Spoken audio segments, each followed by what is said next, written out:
Fala galera, tudo bem? O assunto de hoje por aqui é o título do PSG na Supercopa da França, né? No Troféu dos Campeões. Então a Supercopa teve a vitória do PSG para cima do Olympique de Marseille, 2-1. Esse jogo marcou o primeiro título do Pochettino e não é só o primeiro título do Pochettino no PSG, embora em tese tudo leve a crer que ele vai ganhar outros. Possivelmente muitos. Mas é o primeiro título da carreira do treinador argentino também, né? Porque, embora ele tenha feito grandes trabalhos no Southampton, no Tottenham também, ele não chegou a ser campeão. Então é o primeiro título do Pochettino e é o primeiro título nesse início de trabalho dele no PSG também. Foi o jogo que marcou também os primeiros minutos do Neymar sob o comando do Pochettino. Então são vários assuntos pra gente falar aqui, e eu não vou nem falar especificamente sobre o jogo, ou até vou, na verdade, falar sobre o jogo, mas muito baseado na questão de posicionamento, funcionamento, estrutura tática do PSG, porque esse jogo serve também um pouco como parâmetro do que foram esses primeiros jogos com o Pochettino em relação à estrutura tática,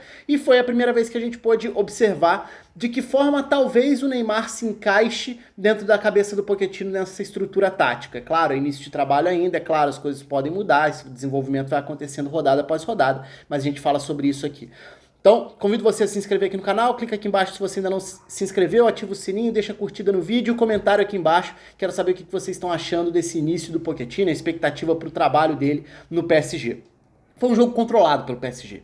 Foi um jogo em que o Olympique de Marseille pouco incomodou, chegou a incomodar um pouco mais num segundo momento, quando coloca de fato uma referência no ataque, com o Benedetto entrando na vaga do Radonjic, e aí o Payet que começou o jogo sendo uma espécie de um falso 9, mas que não conseguiu gerar muita vantagem para o Olympique de Marseille. Ele volta com a linha dos meias, ali foi o momento em que o Olympique de Marseille ainda incomodou um pouco mais. Mas na maior parte do tempo dá para falar de um controle do PSG. E aí a gente entra no campinho para falar sobre escalação. Eu não vou nem colocar a escalação do Olympique de Marseille aqui, justamente para a gente ficar mais em cima do que é o PSG nesse início. Eu cheguei a falar sobre isso num vídeo há poucos dias, sobre quais eram as primeiras impressões, de que forma ficava essa dúvida sobre qual seria a estrutura.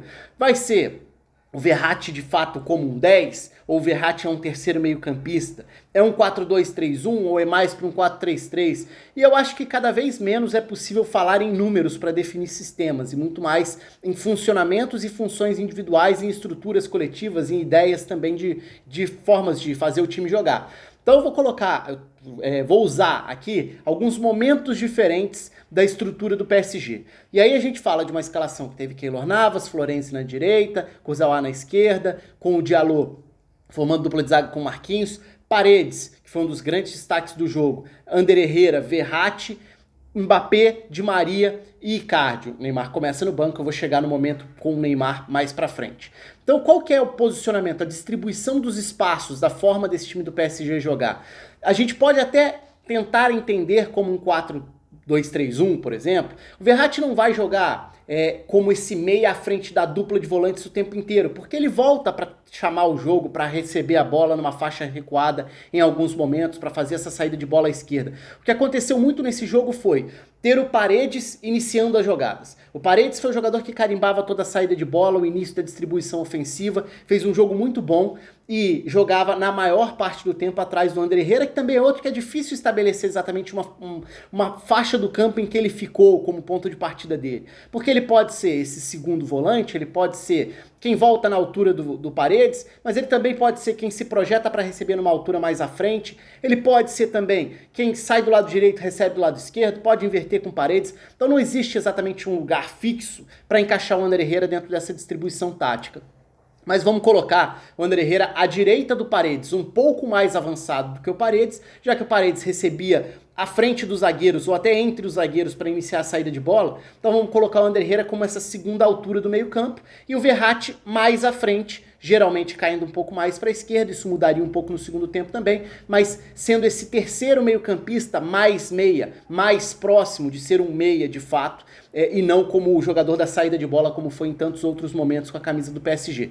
E aí, olhando para os meias abertos ou pontas, funções diferentes também. Pelo lado direito, o Di Maria é o meia pela direita, mas ele centraliza e joga mais por dentro, como um articulador a mais. Isso faz com que o Florenzi seja o jogador para ocupar esse corredor, ou seja, o lateral direito do PSG acaba sendo quem ataca com mais frequência para abrir o campo por ali, porque afinal de contas o Di Maria não está jogando tão aberto, ele está jogando mais por dentro. Do outro lado é um pouco diferente, o Mbappé mais espetado, mais aberto, também buscando com frequência essas entradas em diagonal, até para ser mais um segundo atacante. O Icardi é a referência, o Di Maria tá por dentro, partindo da direita para dentro, para se aproximar, às vezes até em alturas próximas do campo, com o Verratti. Então o time passa a ter Verratti e Di Maria por dentro, à frente de Paredes e Ander Herrera.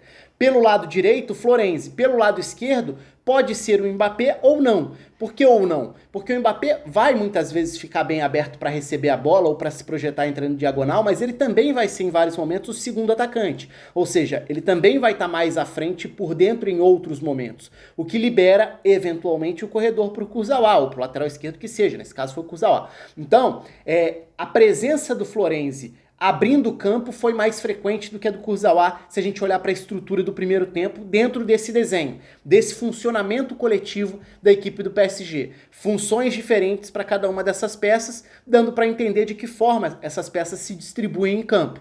É um Verratti meia armador mais avançado, porque o meia distribuidor mais recuado, no caso o volante distribuidor mais recuado, o Paredes, com o Ander Herrera ajudando a fazer essa conexão entre essas faixas do centro do campo, o Di Maria virando uma opção de passe a mais por dentro para receber, o Mbappé bem aberto, o Florenzi abrindo do outro lado, chegando pelo outro lado. Então parte mais ou menos disso. Agora, e no segundo tempo, quando o Neymar entra, qual que é a grande mudança aí? Como muda essa estrutura? Na verdade, o que acontece é uma redistribuição das funções de uma forma bem parecida, na verdade. O que muda é o eixo, digamos assim, né? Inverte um pouco os lados se invertem para que a estrutura do jogo seja parecida, mas mudando um pouco o lado. Como assim?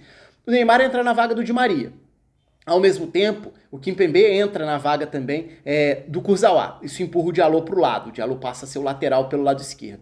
Só que o Neymar não entra para jogar como esse meia da direita para dentro, como era o Di Maria. O Neymar entra e vai para o lado esquerdo. Quem vai para o lado direito é o Mbappé. Então, o que eu quero dizer quando eu falo em inverter o eixo? Agora, lembra das dobradinhas de funções lateral, meia aberto? Agora, pelo lado direito, o Florenzi já não é quem espeta o tempo inteiro. O Florenzi fica um pouco mais na base, o que não impede que ele suba também, mas ele já não vai ser o jogador que abre o tempo inteiro, porque quem está mais aberto ali é o Mbappé. O Mbappé vira o ponta pela direita.